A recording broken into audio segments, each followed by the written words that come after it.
Passons maintenant à la mise en forme d'un document et en l'occurrence d'un texte. Mettre en forme un document, c'est faire en sorte qu'il soit plus esthétique et aussi de guider la lecture des personnes. C'est plus agréable d'avoir un texte mis en forme plutôt qu'un texte comme ça saisi simplement au kilomètre. Donc nous allons regarder en haut, nous avons beaucoup d'outils, nous allons voir ceux qui sont les plus utiles. Nous allons prendre de gauche à droite. Nous allons utiliser en premier ce bloc qui est le bloc des polices, donc qui me permet de mettre en forme les textes que je vais sélectionner. Je vais prendre mon premier paragraphe, comme on a vu tout à l'heure. Je clique au niveau de la première ligne et je descends. J'ai mon premier paragraphe qui est bien sélectionné. Ce bouton-là me permet de changer la police d'écriture. Je peux venir utiliser un autre style d'écriture. Alors je vais prendre, on va prendre quelque chose qui se lit bien quand même. Attention, certaines ne sont pas très agréables à lire, notamment quand on prend des polices comme ça, on dirait de l'écriture manuscrite, c'est très joli, mais vous avez vu, mon nom de famille Alain en majuscule comme ça n'est pas très agréable. On utilise souvent les mêmes familles. Je vais prendre de la ceinturie gothique, voilà, et vous voyez, comme j'étais sélectionné, ce texte a été modifié. Ici, je peux changer cette taille d'écriture pour adapter en fonction de l'élément. Je vais être raisonnable et écrire en 14. Je pourrais aussi passer par ces deux petits boutons. Plus grand, plus petit. Je clique à chaque fois, ça monte d'un cran la taille de mon écriture. Ici, vous avez ce que l'on appelle modifier la casse. On en a parlé un peu plus tôt. Je pourrais, si je m'étais trompé, venir faire en sorte de rajouter la majuscule en début de phrase. Donc comme là, je l'ai parfaitement saisi, vous n'avez pas besoin de l'utiliser. Tout passer en minuscule, vous voyez, et là par contre ça lui plaît pas beaucoup. L'inverse, tout passer en majuscule. Vous voyez que c'est pas très lisible, la majuscule permanente. Demandez que chaque première lettre du mot soit écrite en majuscule. Ou alors inverser. Alors ça, le inverser la case, c'est très pratique, c'est quand j'ai oublié d'enlever ma majuscule permanente que j'ai continué à saisir et donc tout est inversé. Donc là, vous voyez, ça donnerait ça si je m'étais trompé. Je vais revenir en arrière pour revenir à l'état initial qui allait très bien. Le dernier bouton de cette ligne est très pratique, c'est quand j'ai fait tellement de modifications que le résultat ne me convient plus ou que j'ai fait un copier-coller d'un document et que c'est pas très propre. Je peux effacer toute la mise en forme pour revenir à quelque chose de brut. Ça efface tout ce qui a été rajouté. Donc très pratique quand on récupère de notre document. Je reviens comme j'étais. Passons à cette deuxième ligne.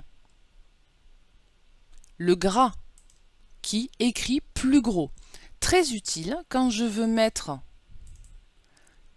un mot ou une expression en valeur. Ça fait ressortir, c'est là qu'on dit qu'on guide la lecture, on va mettre en évidence certains éléments.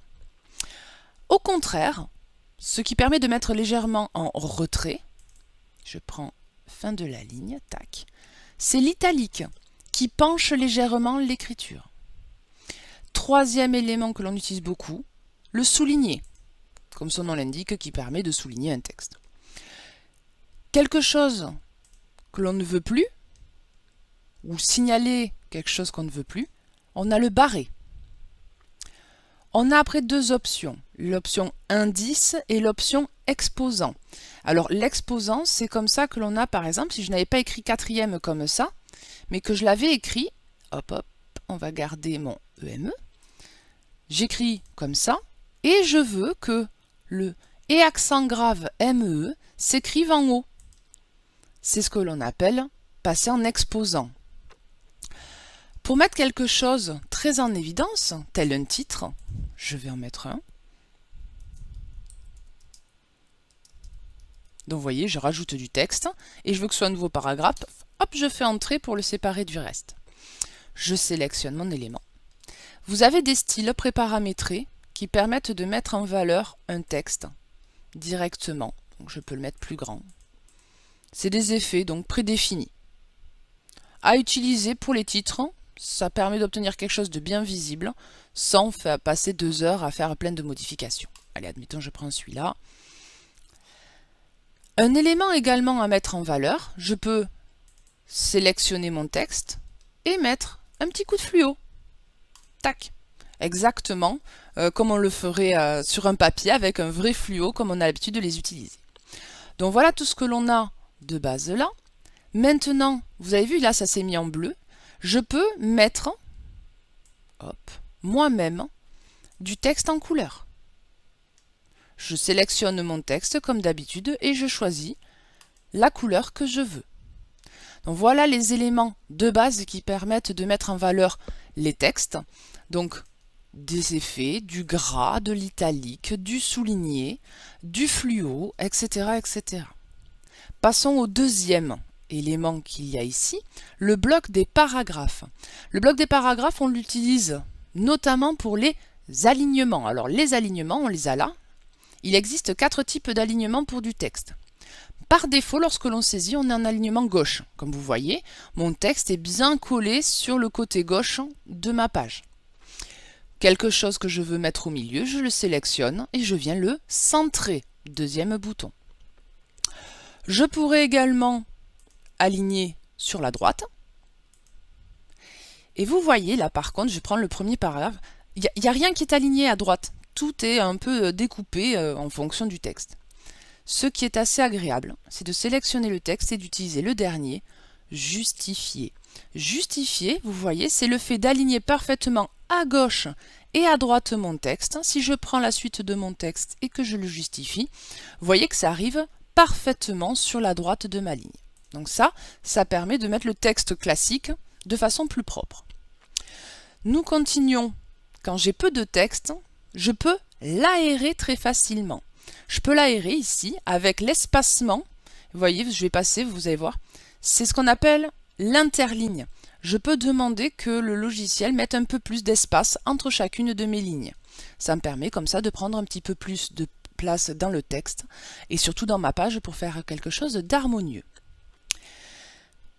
Nous avons vu tout à l'heure comment mettre un petit morceau de texte en couleur derrière avec le fluo.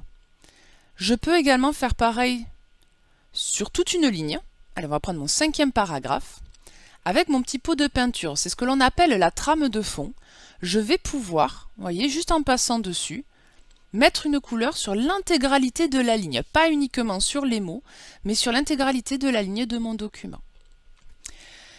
Quand vous êtes en train, comme là, de d'énumérer des choses, j'aurais pu continuer avec... Allez, je vais vous montrer, on refait un petit copier-coller. Hop, un petit copier-coller là. Pour mettre un petit 6e. Je fais ce que l'on appelle une énumération. Vous voyez, je fais une liste d'éléments. Ce qui est très agréable, c'est de sélectionner les éléments qui composent ma liste. Et je peux mettre ce que l'on appelle des puces. Vous voyez ici, tac, j'appuie, ça me fait des petits points. Et si vous allez sur le triangle, vous pourriez choisir une autre puce pour personnaliser un petit peu votre document. S'il y a un ordre logique entre les éléments, par exemple une recette de cuisine ou une liste de tâches à effectuer dans un ordre logique, vous pouvez non pas mettre des puces, mais mettre de la numérotation. Et donc petit 1, petit 2, petit 3. Si vous venez à la fin du dernier, ou même à la fin du premier, et je fais une entrée, il décale le numéro automatiquement dans la liste et la numérotation est parfaite. Donc ça permet effectivement d'avoir quelque chose de plus lisible dans un document. Autre petit bouton qui peut vous servir, si je sélectionne mon paragraphe, c'est la gestion des retraits. Hop. Donc je peux décaler le début de mon texte ou le réduire. On l'utilise un petit peu, mais surtout pour la première ligne où on met un retrait avec la touche tabulation qui permet de faire ce que l'on appelle un alinéa.